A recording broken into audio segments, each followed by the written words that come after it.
Oi gente, eu sou o João Vitor, esse é o Cobra Letrado e no vídeo de hoje eu vou ler os livros preferidos do meu namorado. Hoje, dia 11, que é quando está saindo esse vídeo, é véspera do Dia dos Namorados, então, obviamente, assim como eu fiz ano passado, trouxe quem? Meu namorado aqui. Oi! Para aparecer e gravar comigo, né? Só que agora vai ser um pouco diferente, porque o vídeo do ano passado, ele tentou entender o que era o livro só vendo as capas. Inclusive, Sim. se vocês não viram o vídeo, vão lá assistir, vou deixar aqui no box de descrição ou nos cards. Esse ano vai ser diferente. Por quê? Porque eu tô na vibe de ler os preferidos das pessoas, né? Vem aí, inclusive, de uma artista super, hiper, mega famosa nessa semana, tá? Vai ser o próximo vídeo depois desse, se preparem. Então eu cheguei pro Pedro e perguntei, e aí? Você vai ter que pensar nos livros que marcaram sua vida pra eu poder ler. Só que a grande maioria eu já tinha lido, né? Porque eu que leio horrores na relação. Então, Ai, que mentira! Eu leio também, gente. um livro por mês. Só que por conta disso, sei lá, 80% das coisas que ele lê é por minha causa, por minha influência. Mentira, filho. É sim, gente. Não é, gente. Tanto que se vocês forem ver o Scooby do Pedro, 80% dos livros eu já li. Mentira! Os livros que estão aqui, os meus favoritos, são os livros que ele não leu. Assim, foi difícil? Foi. Foi, porque a grande maioria gente, já tinha porque lido. olha só, os meus favoritos são coisas que têm protagonismo gay, o relacionamento gay, E todos esses romance eu já tinha gay, lido. tudo gay. Aí eu falo, amor, lê isso aqui, você vai amar. Ele leu, entendeu? Aí eu trouxe coisas assim, mais... Infanto-juvenis. Mas aí vocês devem estar se perguntando, tá, quais são esses livros? E detalhe, vocês se enganam se pensarem que o Pedro falou pra eu ler o quê? 2, 3 livros. Ele quer que eu leia 9 livros nesse vídeo. Vamos ver se eu vou dar conta. Só livro de qualidade, entendeu? Vamos lá, vamos... É isso que a gente vai Vou ver, revelar né? agora pra vocês. Vamos revelar. Primeiro temos a edição de colecionador da Turma da Mônica, Aventuras do Fim do Mundo. Então é caro, é pesado, é enorme. O João... Tem Vai. quase 800 páginas. Coitado dele pra ler isso aqui, viu? E pra continuar essa saga, que ele falou que são 9 livros, mas é pra meio que fechar uma saga que está em aberto ainda, temos a continuação, só que o primeiro volume da Turma da Mônica Jovem. Aí a próxima é a Umbra, que é tipo assim, o meu favorito. Que esse é tipo, perfeição da cultura brasileira, né? Turma da Mônica, gente. Turma da Mônica 100% brasileiro. Sombras do Futuro, continuação, é tudo continuação. Herdeiros da Terra. Esse é meio podre, mas é continuação, é a saga, então. E também a Torre Inversa. Não tem a continuação, porque é uma saga em aberto, mas vale muito a pena. É com certeza uma das minhas favoritas, porque eu sempre fui fã da Turma da Mônica Jovem, eu sempre amei. Isso aqui é tão pesado, gente. Meu Deus, se eu não gostar... Ele que lute... Assim. Tá, depois de 500 mil Turmas da Mônica que eu vou ter que ler. Inclusive, gente, eu nunca li Turma da Mônica na minha vida. Gente... Não, mentira. Eu li um que eu recebi da Record, que foi Amigos da Floresta. Uma história super curtinha, tinha, sei lá, 30 páginas. Ano passado, eu acho, mas foi a única coisa que eu li da Turma Gente, da Mônica. cultura brasileira. Quem não conhece Turma da Mônica? Assim, eu sei quem é os 4 principais e o Chico Bento. E o Anjinho. De resto... é resto. Entendi. O próximo vai ser, gente, um livro que eu li assim, basicamente em um dia, que é Jogador Número 1. Esse livro eu li faz uns 3 anos, eu acho. Acabou a luz lá em casa e eu tinha ele no meu celular, então, tipo, não tinha nada pra fazer, meu celular estava 20%, peguei esse livro, assim, com a mínima ideia de como seria, mas eu tinha lido a sinopse, achei que seria bom. E, gente, eu comecei a ler, é uma leitura, assim, viciante. Eu amei, cheio de referências a videogames. Não acho que é muito a vibe do João, mas, assim, eu amei. Então, o vídeo é sobre o quê? Meus favoritos. Então ele vai ter que ler, né? Então, é sobre isso. Esse eu tô indo com expectativa 0, porque realmente a premissa não fez muito minha Gente, cara. é muito Acho bom. que não tem nada a ver comigo. Vamos ver. E como se não bastasse um monte de sequência de HQ, Pedro ainda quer que eu leia mais uma série completa de HQs. Gente, eu não tenho culpa se antigamente eu só lia mais HQ. Até hoje, acho que Até eu... hoje, Não, né? eu um tô gosto começando a bem ler... infanto-juvenil, bem classificação livre, Ai, 12 que anos. mentira! Então eu trouxe aqui pro João ler Scott Pilgrim, uma HQ bem conhecida. Eu acho que o filme é mais conhecido. Teve vários atores conhecidos, a Brie Larson, o cara que fez o Capitão América e muitas outras pessoas também famosas. Então é uma boa oportunidade dele ler. Tem muitas referências também de videogame e tal. Então, eu acho bem interessante pro João ler, porque é muito bom, e é isso. Não, e cada uma tem mais ou menos uns 450 páginas. Gente, rapidinho de ser lido, sabe? Só imagem, um pouquinho texto. Vamos ver, vamos ver. Então, ó, 9 livros pra eu ler nesse vídeo aqui. Vamos ver se vai dar bom, vamos ver se eu gosto. Vai gostar, gente. Vai ter que gostar. Gente, eu tô muito, mas muito chocado, muito mesmo. Terminei de ler tudo isso daqui, mas, assim, demorou um tempinho, mas nada uau, porque são HQs, então são bem fáceis de ler. E por que eu tô chocado? Porque eu falei pra vocês que eu nunca tinha lido Turma da Mônica, né? Fora, sei lá, aquelas coisas que sempre caem em prova, ou até mesmo o livro que eu ganhei da Galera Record ano passado. Então, assim, eu conhecia muito pouco, eu conhecia muito o que todo mundo conhece da Mônica, do Cascão, da Magali, do Cebolinha, do Chico Bento. De resto, eu não conhecia nada. Então, pra mim, foi extremamente chocante ver o quão engraçado é, e o quão divertido e o quão brasileiro são essas histórias. Eu tô muito chocado, porque eu não tava esperando que eu fosse amar tanto. Tipo, com certeza isso daqui virou um favorito meu, e eu não tava esperando por isso, assim, definitivamente. Pra mim, Turma da Mônica era uma coisa bem infanto-juvenil e que iria agradar crianças, adolescentes e pessoas jovens. Tudo bem, são pessoas jovens, né? Tô aqui quase fazendo 24 anos. Inclusive, abre parênteses, meu aniversário está chegando. Então, se você quiser me fazer feliz e me dar algum presentinho, algum livrinho pra eu ficar hiper mega feliz, a minha wishlist tá aí embaixo no box de descrição, tá? Tem várias opçõezinhas lá, desde os mais baratinhos até os mais caros. Então, se vocês desejam presentear o Cobra Letrada, tá aí embaixo o link. Fecha parênteses, voltando, né? Eu tinha essa visão muito fechada de Turma da Mônica. Então, quando eu comecei a ler logo a primeira, e eu já vou logo falando de cada uma delas, eu comecei por essa daqui, que é a maior zona de todas, né? É uma edição de luxo que tem várias e várias histórias da Turma da Mônica enquanto eram crianças, né? Eu não poderia agradecer mais ao Pedro, meu namorado, por me fazer ler esse daqui antes da Turma da Mônica Jovem. Por quê? Porque os preferidos, de fato, dele são essas da Turma da Mônica Jovem. Só que ele falou assim, não, eu acho que é melhor você começar a ler por esse, porque muito do background, né, a gente até explicou aqui em vídeo, das coisas que acontecem lá na Turma da Mônica Jovem são explicadas aqui. E realmente, gente, se eu tivesse começado a ler pelo primeiro da Turma da Mônica Jovem, eu teria ficado muito perdido. Eu acho que eu teria me divertido ainda assim, porque é muito bom, mas tendo conhecido meio que a gênesis de cada personagemzinho, de cada vilão ou de cada personagem principal e secundário que aparece lá na Turma da Mônica Jovem, aqui nessa primeira, né, enquanto eles ainda são crianças, foi muito bom. Foi muito bom. E é muito divertido. Sério, eu deveria ter me gravado reagindo a cada página dessas histórias, porque eu acho que eu nunca ri tanto. De verdade, eu ria muito com essas histórias. Realmente são muito divertidas, é muito Brasil, sabe? Tem várias coisas aqui, várias gírias, várias cenas que gritam o nosso dia a dia. Então isso é muito engraçado. Tem vários personagens que são muito figuraças. Eu gostei muito da Penha, apesar dela ser a vilã, né? Porque ela é a francesinha que fala toda hora que foi pra Paris. E vocês veem alguma semelhança da Penha comigo? KKK, né?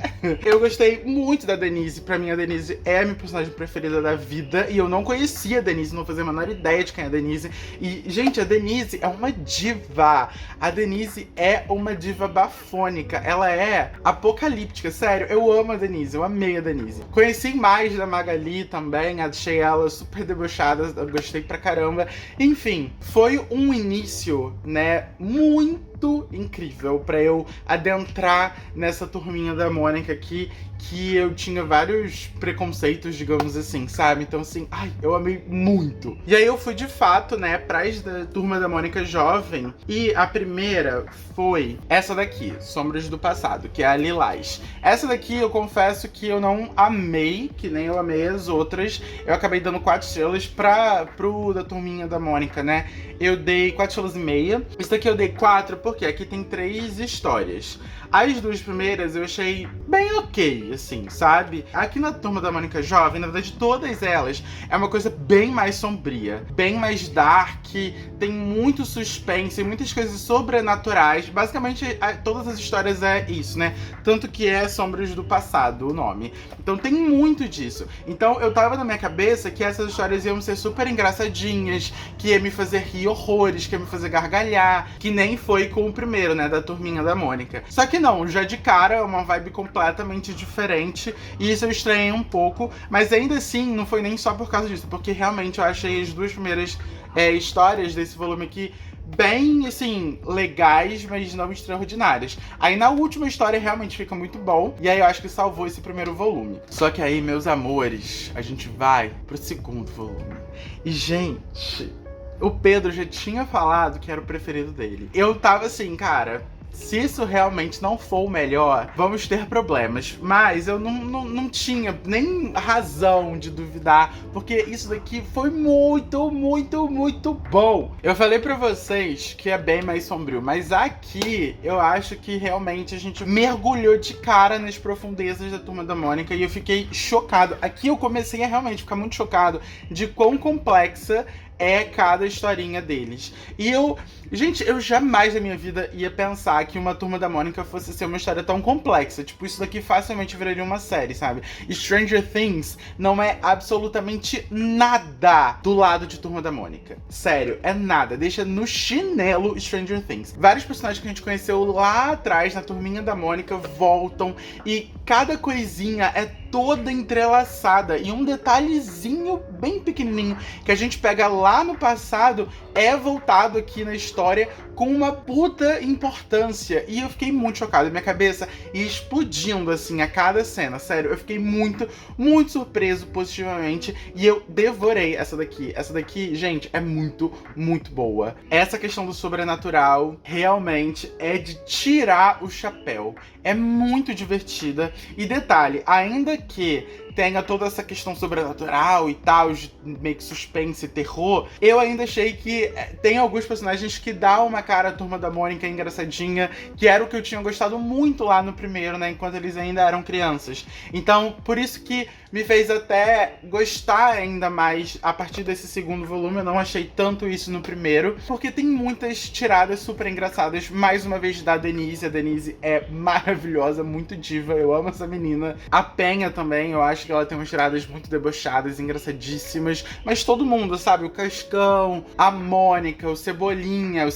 na segunda, se não me engano, na segunda e na terceira, tem uma importância muito grande nessa história, e isso também é bem legal, porque cada historiazinha tem um protagonismo num personagem diferente, né? E essas três aqui que compõem esse segundo volume, gente, sério, é muito bom. E até então, eu já tinha lido todas, menos a última. Essa aqui tava sendo a minha preferida, que nem é a do Pedro.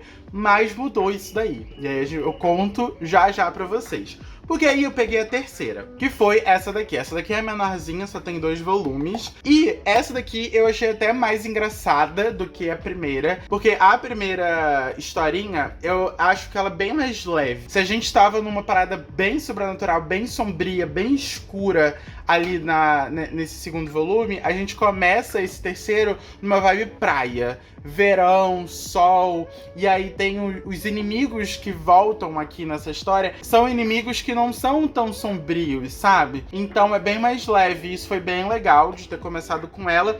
E a segunda é a melhor, a segunda história que acompanha esse volume é a melhor pra mim, mas esse daqui acabou sendo assim, super, hiper, mega bom, mas não tão bom quanto Umbra, né? Porque eu tinha acabado de sair do Umbra, então assim, dos Filhos do Umbra, então não tinha como ela tá no mesmo nível, sabe? Foi excelente, eu amei, deu 4 estrelas e meia, me diverti horrores, tava até precisando desse respiro cômico, né, de novo, mas ainda assim eu ainda tava preferindo Os Filhos do Umbra. Aí eu cheguei no 4º volume, que o Pedro falou, vai com expectativas super baixas, porque é o que eu menos gosto, esse aí nem é tão bom assim, e quando eu comecei a ler eu tava assim, oi? Como assim? Porque enquanto eu tava lendo, logo de cara, eu já comecei a amar essa história. Porque aqui a gente tem esses elementos cômicos que faz a gente dar várias e altas risadas, e aqui tem muita coisa histórica envolvida.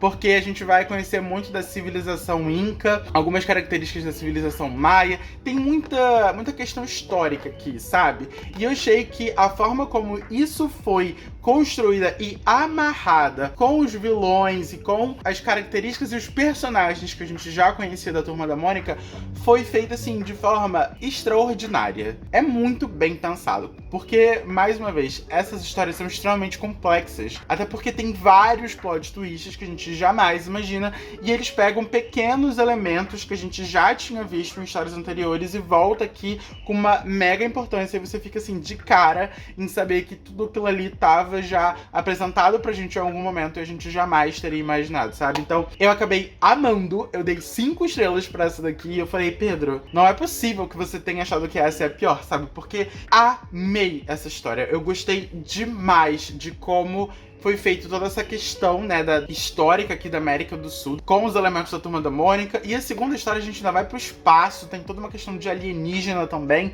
Nossa, eu amei essa daqui. E as coisas só foram pra um nível ainda mais fodástico quando eu li esse último, que é A Torre Inversa. Gente, não tem pra ninguém!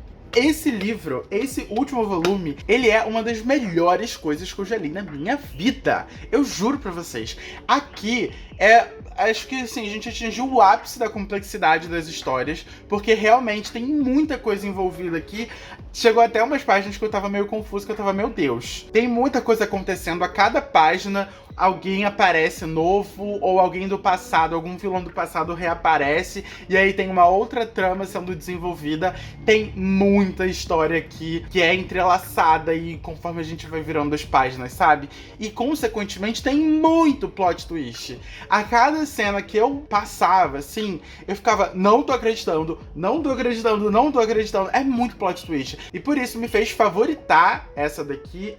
Foi a minha preferida. Eu tô realmente completamente apaixonado por Turma da Mônica, e principalmente por essa história. Um dos pontos que eu fiquei um pouco chocado é que eu não tava esperando também que Turma da Mônica fosse ser algo tão sombrio, sabe? Porque tem várias cenas aqui, visuais, né, por ser um quadrinho, que me lembrou o Junji Ito. Óbvio que não é no mesmo patamar do Junji Ito, de assustador, porque quem já leu Junji Ito sabe que ele é o mestre do terror, mas lembra um pouquinho. E eu fiquei, Jesus do céu, quando que eu ia ler Turma da Mônica, eu ia lembrar de Junji Ito, sabe? E essa daqui, elas têm algumas, o do Umbra e esse daqui são os mais assustadores, são os mais papapum, que acontece mais coisa também, e que tem ilustrações que vão te deixar chocado, assim, porque é uma coisa que você não imagina ler uma Turma da Mônica, sabe? Eu, pelo menos, não imaginava. Então, eu fiquei muito surpreso, positivamente, eu realmente amei muito, muito, muito. E assim, eu não poderia ter começado esse vídeo melhor. Eu sei que esse vídeo já tá enorme, porque eu já li, o quê? 6 livros, mas valeu muito a pena. Agora, eu tô seriamente pensando em ler muito mais coisa da Turma da Mônica, porque eu tô encantadíssimo. Sério, eu tô encantadíssimo. E é 100% nacional, gente. Nossa literatura, a gente precisa dar muito valor a isso. Gente, Maurício de Souza foi visionário. Tudo bem que essas daqui que eu li, quem escreveu, quem teve toda a ideia do enredo, eu esqueci como é que fala. Os roteiristas, lembrei como é que fala. Os roteiristas não é Maurício de Souza, né? Faz tempo que não é ele.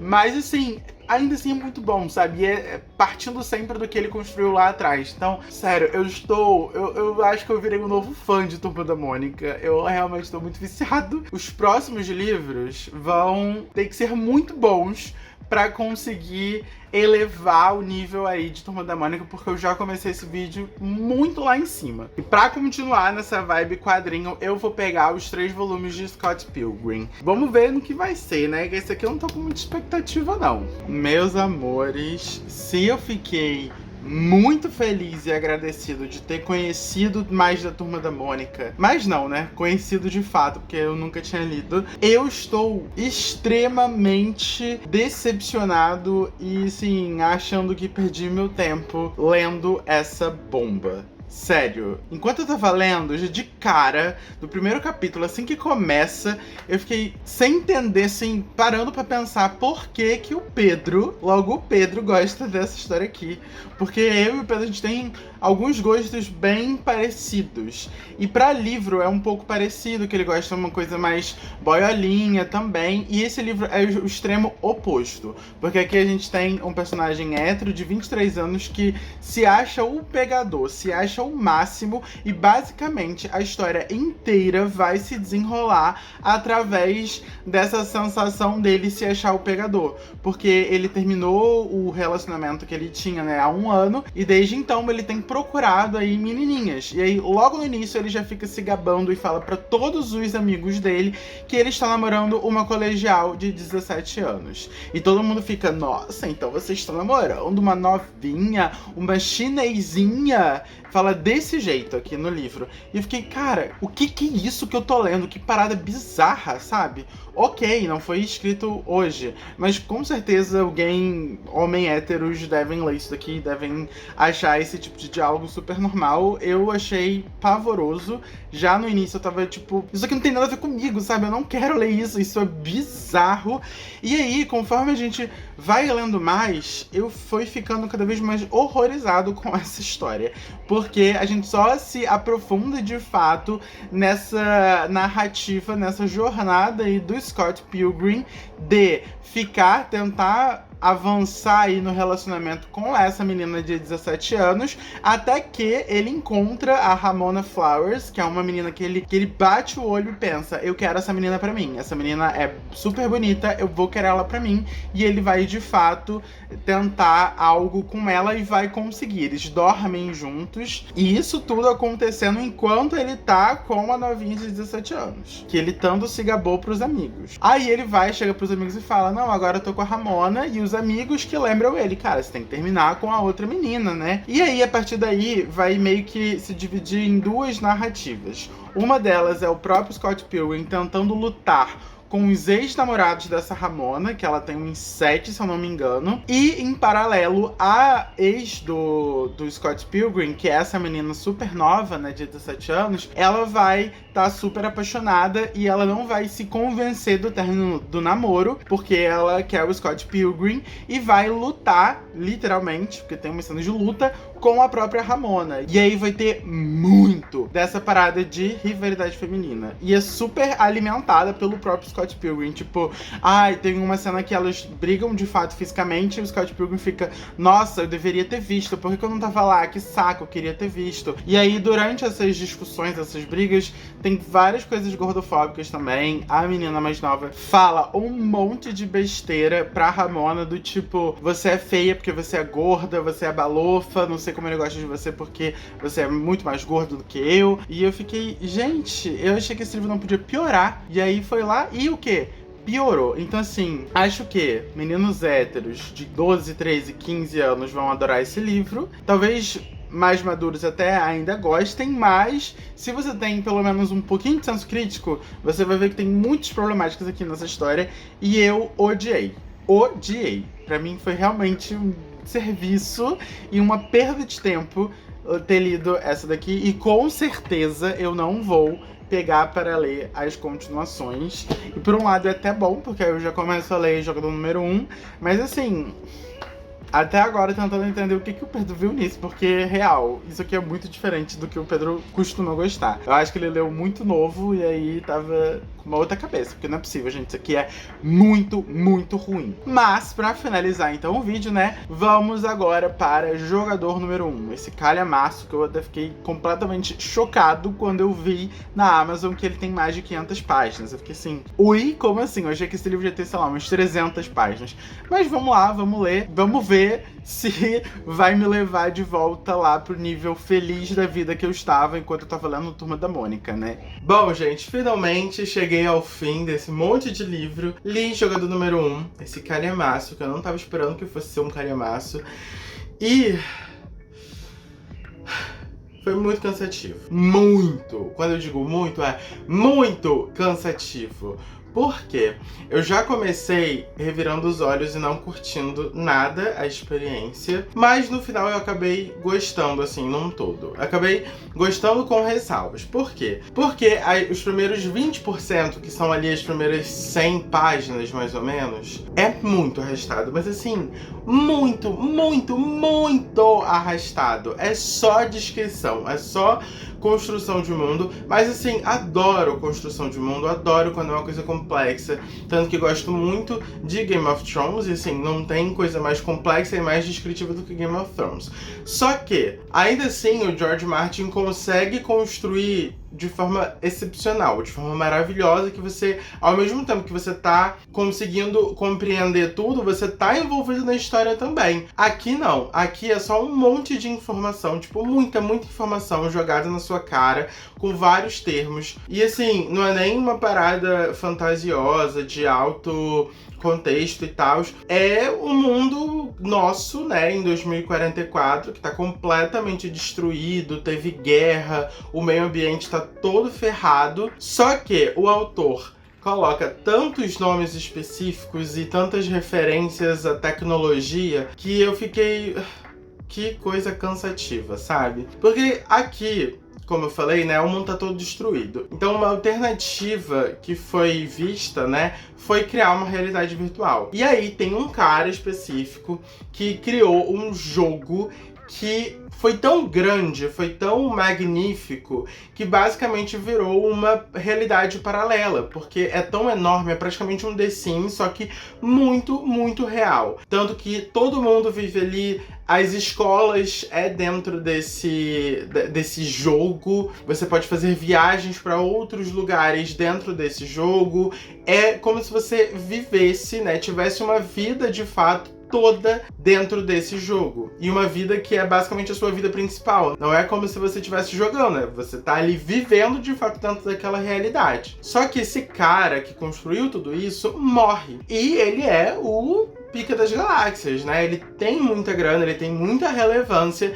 Então o que ele faz? Ele deixa um enigma no ar, que é basicamente uma série de pistas para você ir jogando e completando essas fases.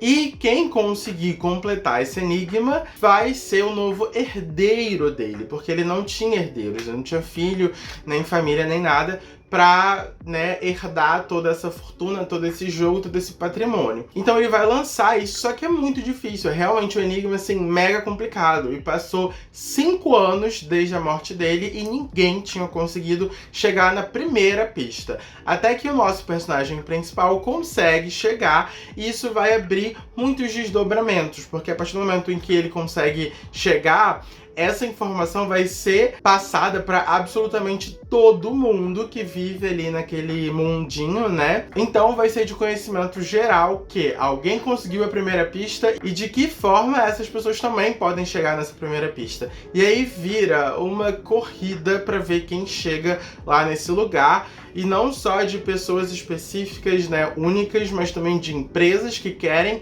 ter esse patrimônio. É bizarro. E essa parte da ação, da corrida pra tentar desvendar as pistas, eu gostei pra caramba. Eu realmente tava curtindo muito quando entrou novos personagens e a gente de fato ficou ali envolvido com, meu Deus, ele precisa pensar em como vai conseguir desvendar esse mistério pra de fato ir lá jogar o joguinho que ele tem que jogar e pra passar de fase, encontrar a nova chave, passar de fase novamente. Essas partes eu achei muito, muito, muito, muito legal. Porém, como eu falei, eu já tava cansado, porque passou 20% do livro, e é um livro grande, tem quase 500 páginas, era só descrição, então eu tava, ai, eu não aguento mais, tava realmente muito cansado daquela leitura. Porém, aí veio a primeira pista, e aí eu acho que deu um ânimo, só que depois, entre a primeira e a segunda, também tem um vácuo ali só de descrição, que eu fiquei, ai, não tô acreditando que eu vou voltar